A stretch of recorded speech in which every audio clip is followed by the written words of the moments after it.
Assalamualaikum anak-anak, selamat pagi. Bagaimana kabarmu hari ini? Semoga kalian dalam keadaan sehat walafiat ya. Anak-anak, pada pertemuan kali ini kita akan membahas materi kegiatan ekonomi. Setelah pembahasan materi kali ini, diharapkan kalian bisa menjelaskan pengertian produksi dan kalian bisa mengidentifikasi faktor-faktor produksi. Manusia adalah makhluk sosial yang harus mampu memenuhi kebutuhan sendiri dengan bekerja ataupun menghasilkan sesuatu yang bisa digunakan untuk mendapatkan barang atau jasa. Proses tersebut bisa dikatakan sebagai kegiatan ekonomi. Secara umum, pengertian kegiatan ekonomi adalah aktivitas yang dilakukan demi memperoleh barang dan jasa. Kegiatan ekonomi terdiri dari 3 macam, yaitu produksi, distribusi, dan konsumsi. Nah, pada pertemuan kali ini kita akan membahas kegiatan produksi. Anak-anak, setiap pagi ibumu menyiapkan sarapan, misalnya membuat nasi goreng. Kegiatan ibumu mengolah nasi menjadi nasi goreng merupakan kegiatan produksi. Dari contoh tersebut, dapatkah kalian simpulkan apa yang dimaksud dengan produksi? Produksi adalah kegiatan menghasilkan barang atau jasa, atau kegiatan menambah nilai guna barang atau jasa. Nilai guna suatu barang akan bertambah bila barang tersebut diolah lagi dan menghasilkan barang lain. Setiap barang memiliki nilai guna yang berbeda. Perbedaan nilai guna tersebut dapat dilihat dari 1. Nilai guna bentuk, yaitu suatu barang akan memiliki nilai guna apabila telah mengalami perubahan bentuk.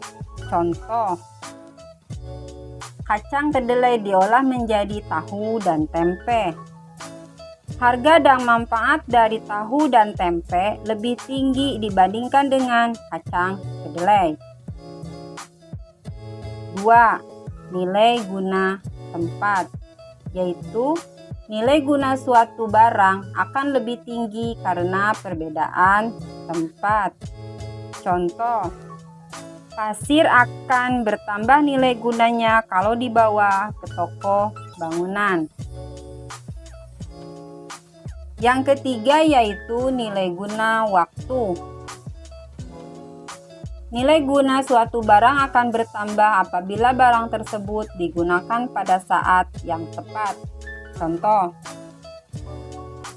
payung akan berguna apabila digunakan pada saat hujan atau panas. Yang keempat, nilai guna kepemilikan. Nilai guna barang akan bertambah apabila barang tersebut telah berpindah kepemilikan. Contoh, sepatu di toko belum memiliki nilai guna dan akan memiliki nilai guna kalau sepatu tersebut dibeli oleh seseorang dan kemudian dipakainya. Orang atau lembaga yang menghasilkan barang atau menambah kegunaan barang disebut produsen.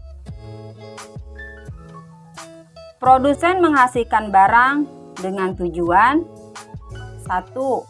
Memenuhi kebutuhan konsumen. 2. Memperoleh keuntungan. 3. Menjaga kontinuitas barang dan jasa. Kegiatan produksi memerlukan faktor-faktor produksi atau sumber daya ekonomi. Faktor-faktor produksi terbagi menjadi dua. Satu, faktor produksi asli, yaitu faktor alam dan faktor tenaga kerja. Yang kedua, faktor produksi turunan, yaitu faktor modal dan faktor kewirausahaan. Anak-anak, mari kita bahas dari masing-masing faktor tersebut. A. Faktor produksi alam. Faktor produksi yang disediakan oleh alam sebagai bahan mentah atau bahan baku produksi. Contoh, tanah sebagai sumber daya alam. Manusia dapat menggunakannya untuk lahan pertanian, pabrik, perkebunan, peternakan, tempat untuk usaha, dan lain-lain. Yang kedua, hutan dapat menghasilkan bahan mentah kayu. 3. Barang tambang seperti emas, biji besi, minyak bumi, dan gas alam. Contoh yang keempat yaitu air. Dapat digunakan untuk pengairan atau bahan baku lainnya. B. Faktor produksi tenaga kerja. Tenaga kerja adalah sumber daya manusia yang dapat digunakan kemampuannya untuk proses produksi. Tenaga kerja dapat dibedakan menjadi 3, yaitu 1. Tenaga kerja terdidik. Tenaga kerja yang menempuh pendidikan formal. Contoh, dokter, guru, polisi, atau tentara. Yang kedua yaitu tenaga kerja terlatih. Tenaga kerja yang memiliki keterampilan yang terlatih. Contoh, montir, sopir, dan penjahit. Yang ketiga yaitu tenaga kerja tidak terlatih dan tidak terdidik.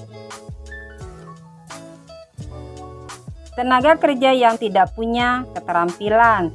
Contoh, tukang sapu, tukang sampah, dan kuli bangunan. C. Faktor produksi modal. Modal adalah segala hasil produksi yang dibuat manusia dengan tujuan untuk menghasilkan barang-barang atau jasa lain. Modal tidak hanya berupa uang, tetapi bisa juga berupa barang. Contoh, gedung dan mesin. D. Faktor produksi kewirausahaan. Kewirausahaan adalah kemampuan seseorang atau beberapa orang untuk menyatukan semua faktor produksi agar dapat menghasilkan barang tertentu. Faktor produksi ini merupakan kemampuan menjalankan suatu perusahaan sehingga perusahaan tersebut dapat berjalan secara efisien dan menguntungkan. Demikian pembelajaran IPS kali ini, semoga bermanfaat. Selamat belajar. Wassalamualaikum warahmatullahi wabarakatuh.